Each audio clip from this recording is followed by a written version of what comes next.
Alright, so as we continue to go into the horror season, which, yes, I still got more reviews for all you folks to watch, and which I've probably already mentioned for the thousandth fucking time, but the only reason I'm saying this now is just because I've been a little slower than I said I was going to review all the horror movies. That's just because before I didn't have a plan. But now I do. Now I have a plan. For the next 2 weeks, all the way up until Halloween, I got eight horror reviews for all you folks to watch. And I might have a few others, there might be another, horror movie. Maybe I might have interest to review, get that out of the way, I'll definitely have that. But yes, I got more horror reviews for all you folks to watch.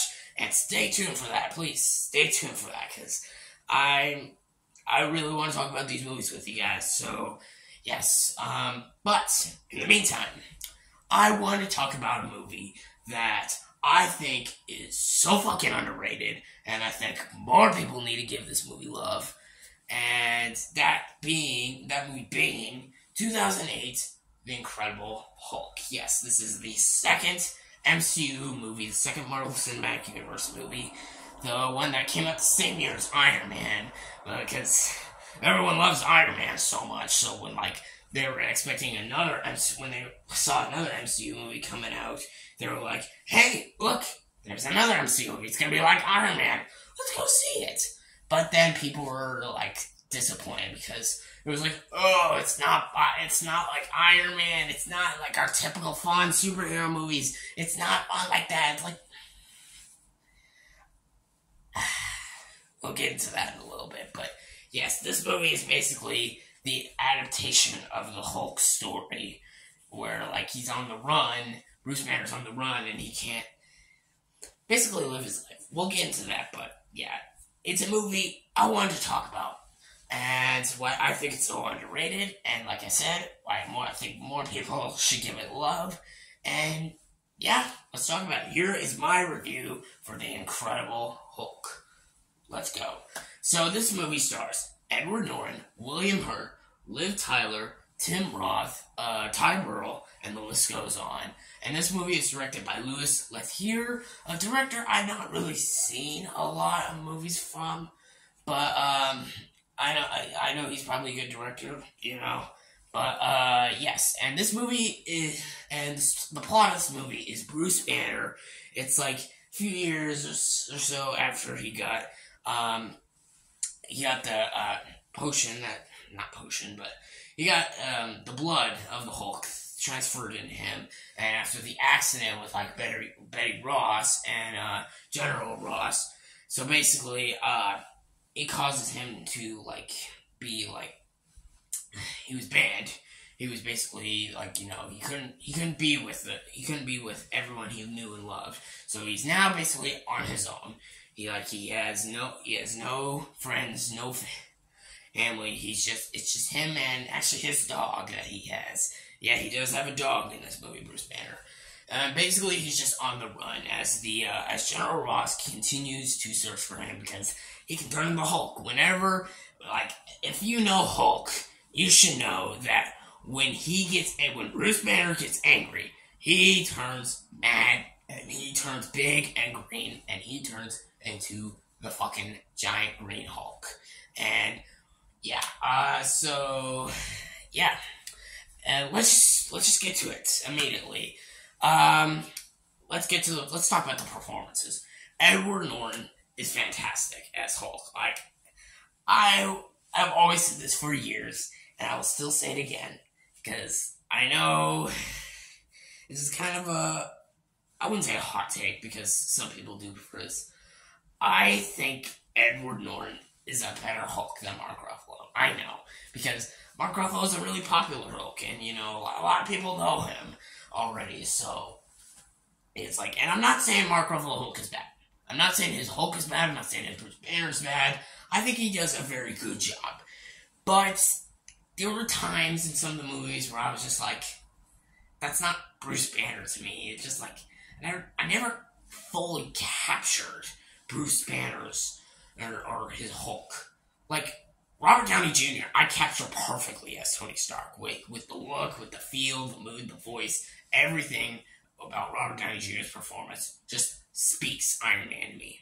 Same with Chris Evans as Steve Rogers Captain America. Like, that is Captain America to me. Like, whenever I look at him, I see Chris Evans. I see Captain America from the comics. The comics adapted from from the comics to the movies, from the anime shows, from Earth's Mightiest Heroes, which is one of my favorite shows of all time. Go watch that show. It's a fucking amazing show. Or Avengers: Earth's Mightiest Heroes. Just go watch that show if you haven't. It's incredible. Chris Evans is perfect as Captain America. You can even say the same for like Scarlett Johansson as Black Widow, or Chris Hemsworth as Thor, Josh Brolin as Thanos. Like, these actors, I pictured them perfectly as the characters. But Mark Ruffalo, I was like, I mean, he's good, but I never always saw Bruce Banner. So it's like, I think his best performance is in the Avengers. I liked Mark Ruffalo. That was the most. I kind of see that as Bruce Banner. I kind of feel a little bit of Bruce Banner. But the rest of the movie, just the way they did him, I was just like, I don't know. But he does do an okay job. Edward Norton captures the look of Bruce Banner, the voice of Bruce Banner, and the emotions of Bruce Banner. Because Bruce Banner is not like this. He's not a normal guy. He's like very depressed. He's like very dark. He's very moody, you know. Like, he's always run away because he's had a fucking tragic and fucked up life. So he's not really like the most motivating, you know. Like, if you watch Avengers: Earth's Mightiest Heroes, you will see of how they do Bruce Banner and how he does not really he doesn't really care, you know, that much for being out in the world, because he feels better when Hulk is out. And that's how it grows.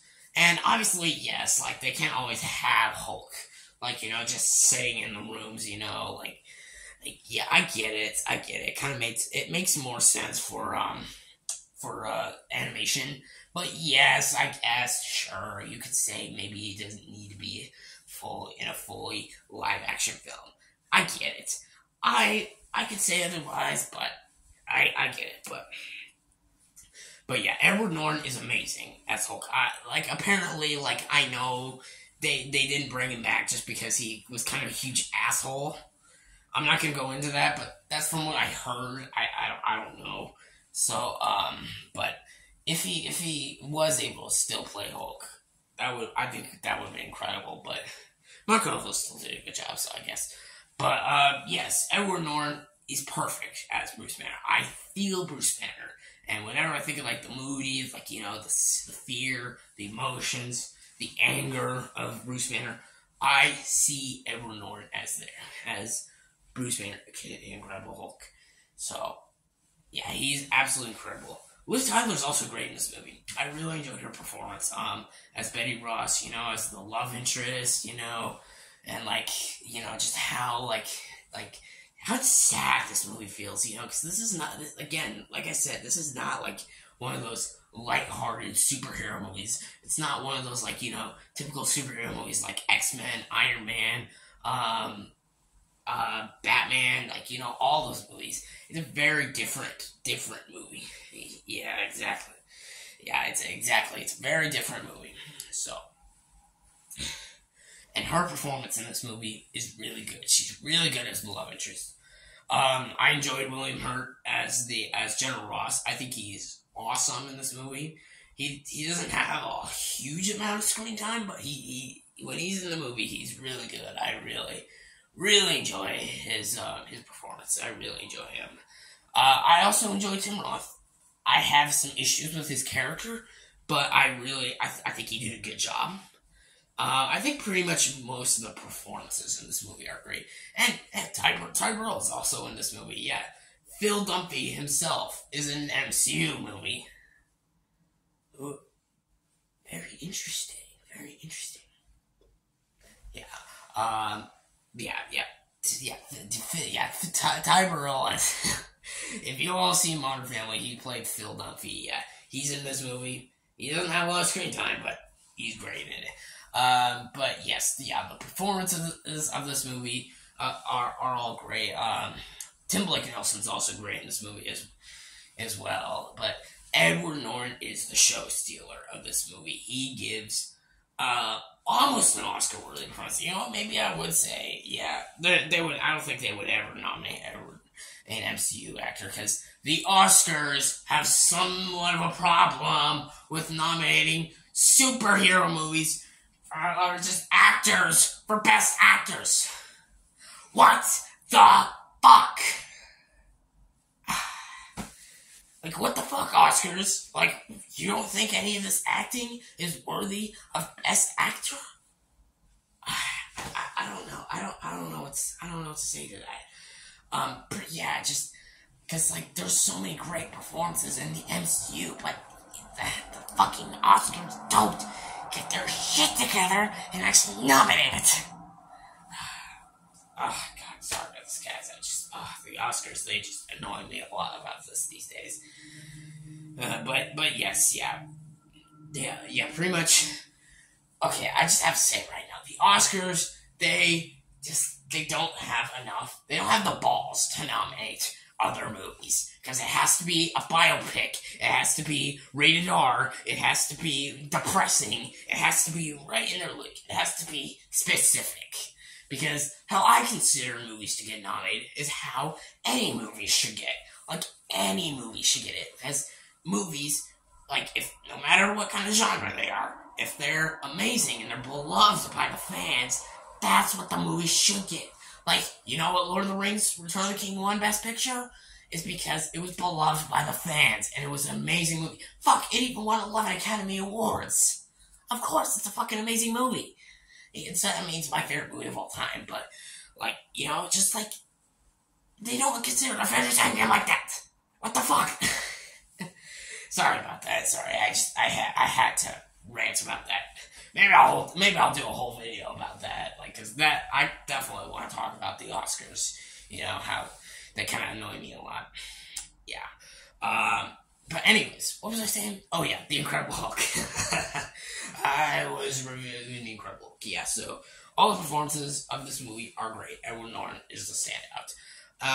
And the writing is also really good. I really enjoyed the writing. I think all the characters, like the dialogue scenes, like, cause people say that Bruce and Betty's romance are cringy. And I'm like, no, like, is it just because it's awkward? Guys, that's the point.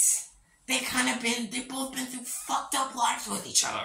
So of course it's gonna be awkward. So why are you saying it's crazy? Like, yes, I know that romance won't be for anyone, but that's literally the point. It's supposed to be awkward. It's not cringy, it's awkward. In fact, not once in this movie I ever felt that the romance or chemistry was ever awkward. Or, sorry, cringy. I never thought it was cringy.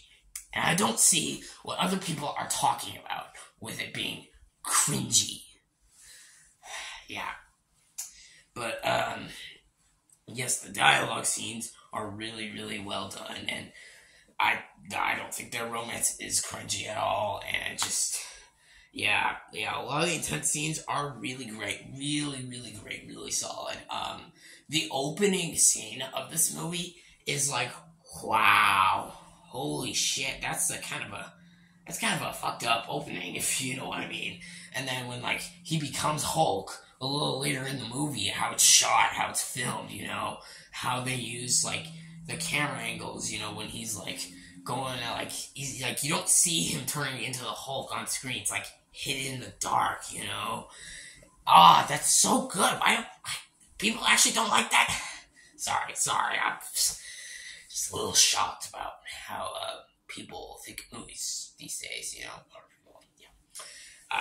If you don't like that, I'm not judging your opinion. I just, just kind of something that annoys me, yeah. But yes, yeah, all the scenes, all the shots, this movie's a really well-made movie. It's really well done. And Louis Leterrier, he did a really good job with this movie. I really do. I really think he did a great job. his direction, how he builds every scene, how he gets the actors to do what they want, like, hopefully that made sense. But yeah, how he pretty much makes every scene like well made. Oh, he does a great job with this movie. Oh, he does a fantastic job. Yeah, I said it. So yeah, and the score. I really like the score. It's not like top tier MCU scores, but it's a great score. It's a good score. Like, it's really good. I really enjoy, like, the intense. I like the intense scenes. I like the fun scenes. I like how all the scenes with the scores. I like them all. I think they're really well done. I think the score of this movie is really good. Like a lot of things about this movie are so underrated, and people they just didn't care about this movie because they just thought it was different. But yeah, because it's not like Iron Man, it's not like your typical like superhero movie, but the Incredible Hulk, the Hulk, is not a lighthearted story, guys. It's not supposed to be like a regular superhero movie esque. No, it's a very dark, very tragic story, about a man who can't like be with the love of his life, and he's on the run, and it's almost hard to enjoy himself because he has another emotion inside him, another soul that's like every time it comes out when he's angry. And it's like, it's such a tragic story. It's such a dark story, but it's so well done. So like, just, I don't understand what people will be talking about. Now, don't get me wrong. Is this movie top tier MCU movie? No. I don't think that. Yeah, as much as I think this movie's underrated as shit, and I will always stand by that, I don't think this movie's perfect. Yes, there's some scenes that don't work. Like I said earlier, some of the scenes, Abomination is not really I definitely wish they developed his character a little more. This is one of the very few things, okay, I can understand what people are talking about, because yes, I agree. They could have done Abomination a little better. He's not an awful villain. He's just like there's just some scenes with Abomination, I'm like, okay, maybe I could have done better. He's just an okay villain. He's just okay. He's not bad like everyone says it is. I just wish he was done a little better. There is some CGI that is a bit dated, and they definitely could have done a little better. And just, yeah, again, there's things about this movie that don't work. But honestly, I defend this movie. I enjoy it. If you don't enjoy this movie, if you still think it's not that great, fine, good for you, I guess. I'll always defend this movie, and I'll always call it overrated. So just yeah, I really enjoy the hell out of this movie, and just, yeah, I'll always defend it. So, yeah. I think Incredible Hulk is great. I don't know what else I gotta say about that. And, yeah. I don't know what to say. I'll give The Incredible Hulk a nice, good 8.5 out of 10. Really enjoyed this movie. And if you haven't seen this movie, or if you want to give this movie a second chance, I recommend you do that. Because I feel like there's more to this movie that people need to see. And how much of a dark, different kind of MCU movie this is. And just, yeah, it's a great movie. So, anyways, that'll wrap it up for my review today, guys. I hope you all enjoy this. Let me know in the comment section below. Do you like this movie? Do you think it's a good movie? And yeah, if you don't, that's fine. We all have our own opinions, but I want to hear it. Do you like this movie or do you not? And also, let me know, what do you think is your most underrated MCU movie? Hey, I would love to hear that below. So, yep. Take care, guys. I'm looking forward to some more videos. More horror reviews that I got planned for you guys. Please like and subscribe. And as always, take care, guys. And happy Halloween from Hades Lord.